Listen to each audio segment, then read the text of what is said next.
ओम शांति। 12 अप्रैल 2026 अव्यक्त बाप दादा के महावाक्य। ओरिजिनल डेट 30 नवंबर 2009। बाप व सर्व का प्रिय बनने के लिए संतुष्ट मणि बन हर परिस्थिति के प्रभाव से मुक्त रहो। सर्व प्राप्तियां अर्थात सदा संतुष्ट। संतुष्ट आत्मा का वायुमंडल में भी प्रभाव पड़ता है और सर्व प्राप्तियां हैं परमात्मा की देन।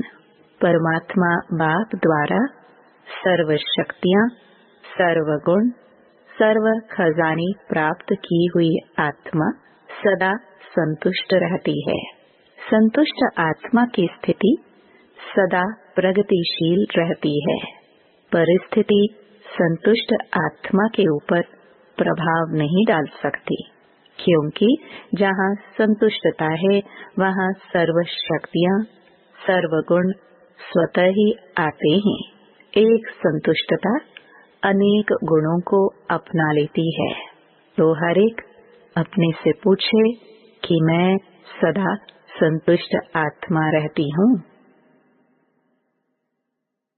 बाप दादा ने पहले भी सुनाया है कि कभी कभी का शब्द समय प्रमाण अभिब्राह्मण डिक्शनरी से समाप्त कर दो। जब बाप से सदा का वर्षा लेना है तो हर प्राप्ति सदा प्राप्त हो, क्योंकि बाप के दिल की आशाओं को पूर्ण करने वाले आशाओं के दीपक हैं। उनके संकल्प में भी कभी कभी शब्द आ नहीं सकता। क्यों?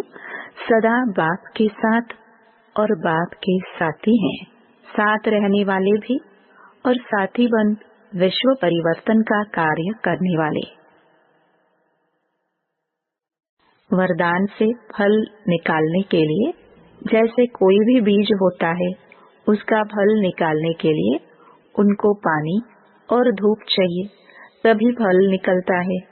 तो यहाँ भी बाप कहते हैं कि वरदान का फल निकालने के लिए बार बार वरदान को स्मृति में लाओ। स्मृति स्वरूप की स्थिति में स्थित रहो। बार बार सिमरन नहीं, लेकिन स्मृति। यह है पानी देना और स्वरूप में स्थित होना, यह है धूप लगाना। तो यह फलीभूत होने से स्वयं में भी बहुत शक्ति भरती है और दूसरे को भी उस फल द्वारा शक्ति का अनुभव करा सकते हैं। साधारण रीति से अपनी दिनचर्या व्यतीत करना अब वह समय कॉमन पुरुषार्थ का गया। इसलिए बाप दादा इशारा दे रहे हैं, हर सेकंड हर संकल्प चेक करो। मानो अपना तीव्र पुरुषार्थ न कर 1 घंटा साधारण पुरुषार्थ में रहे और 1 घंटे में ही अचानक अगर फाइनल पेपर का टाइम आ गया तो अंत मते सोगति।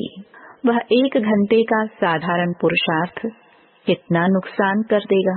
इसलिए बाप दादा हर बच्चे को हर संकल्प, हर सेकंड समय के महत्व को समय प्रति समय इशारा दे रहे हैं।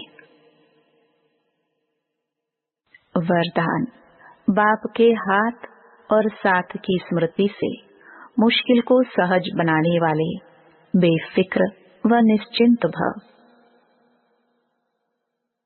जैसे किसी बड़े के हाथ में हाथ होता है तो स्थिति बेफिक्र व निश्चित रहती है। ऐसे हर कर्म में यही समझना चाहिए कि बाप दादा मेरे साथ भी हैं और हमारे इस अलौकिक जीवन का हाथ उनके हाथ में है, अर्थात जीवन उनके हवाले हैं, तो जिम्मेवारी भी उनकी हो जाती है। सभी बोझ बाप के ऊपर रख अपने को हल्का कर दो। बोझ उतारने व मुश्किल को सहज करने का साधन ही है बाप का हाथ और साथ। स्लोगन: पुरुषार्थ में सच्चाई हो तो बाप दादा की एक्स्ट्रा मदद का अनुभव करेंगे। ओम शांति।